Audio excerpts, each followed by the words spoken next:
Retainer fee agreements. Why do attorneys have them? Why do any businesses have them? The reason I have a retainer uh, is for several reasons. I believe it protects me. I believe it protects my clients. My retainer agreement puts in writing exactly what I'm going to do. If I'm going to fight your case, you're going to get a fight retainer. That means that I'm going to do everything I possibly can to work to help you get out of the mess that you're in. So what do? If you have the fight retainer, the first part of my retainer is going to say the case that you're being charged with, and that I'm going to be fighting the case. I'm going to be taking depositions. I'm going to get all the discovery in your case. If it's a DUI, I'm going to get a DUI video. If there's any videos of witnesses and what have you, regardless of the type of case, I'm going to get those videos. I'm going to get CAD reports. CAD reports are when the police go, oh, this is car 24, this is car 24, I'm reporting, and the dispatcher talks back and forth. Those are very helpful on cases where there's a BOLO. Be on the lookout. So the retainer starts off with saying, this is what I'm going to do for you. We're going to fight your case. We're going to look for technical deficiencies in the state's case, mistakes that the police have made, and then I walk down the list. What's important? Well, the price is important, right? It tells you exactly how much you're going to pay, and it tells me exactly how much I'm going to receive. If you have a payment plan, it walks you through when your payments are. Because, right, I'm not a mortgage company. I'm not a car. I'm not Ford. I don't send out monthly billing statements, right? That would be too costly. I'm a small business. My billing statement will tell you in your retainer, your payments are going to be, let's say, the 1st of April. And then every 2 weeks thereafter. So if that's on a Friday, every 2 weeks, your first payment's due on April 1st. It also tells you, if you miss court, if you cause me to do more work than is anticipated, there could be additional fees. Now, my retainers tend to be all-inclusive. It has everything. However, here's an example. Let's say that I'm fighting a case and you have a grand theft charge. Maybe they've alleged that you've taken something out of Macy's, right? And the value is more than $300.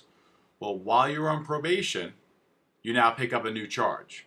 Well, you paid me for the grand theft, but you haven't paid me for the bond revocation hearing, which is going to come, and you haven't paid me for the new case. But somehow folks once in a while, get mixed up and they go, well, I've paid you to be my lawyer. No, you paid me to be your lawyer on this case, and that's what I'm going to do. But if you get a bond revocation, right, the state files a motion asking the judge to revoke your bond and put you in jail. Well, that's not something that's contemplated, right? So that would be, it's a small fee, but there's an extra fee associated with that. Additionally, you're going down. I let people know what their cost money is going to do.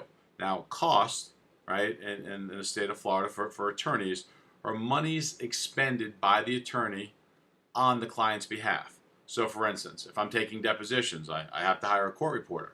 I have to hire a process server. I have to pay witness fees. There's all kinds of things that go. Things such as parking, things such as if I'm going to a courthouse that's not right down the street from my office, well, then you have a mileage thing because maybe I'm traveling to other counties, maybe I'm traveling to other states to defend your case. So those are all things that your costs are used for. Another thing that I tell my clients is all my calls are recorded, right? I want them to know that everything that I say to them and everything that they say to me is confidential, but it's recorded. I go through my retainer goes through everything. And I say, if you keep up with your payments, I ask for two things. Two things for all my clients. I ask you to pray that I do the best job that I can do, the first P. And the second P is pay me. And if you pay me, I'm going to do the best job that I can do. So, but I like the prayer because, I believe in God. So it helps. Prayers help.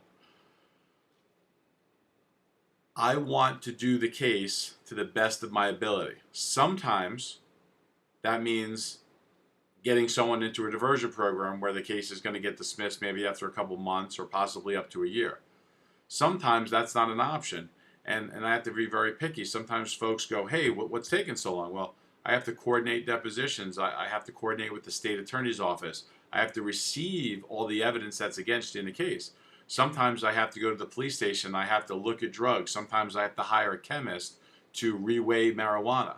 There's so many things that go into the case, but my retainer kind of walks you through that. Having a retainer protects both you and me. You know what I'm going to do. I know what you're going to pay me. And you know that, let's say the case takes 5 years. I'm not going to come to you and say, the case was a lot more difficult than I thought. I've had to expend so much energy. No, it's protecting you. It's giving you a guaranteed price, right? The only options in my retainer is if you go to trial, there's an additional trial fee. Everything else is accounted for in there. And it talks about what the trial fee is. So retainers, if you're hiring an attorney, I think it's an important thing to have a retainer.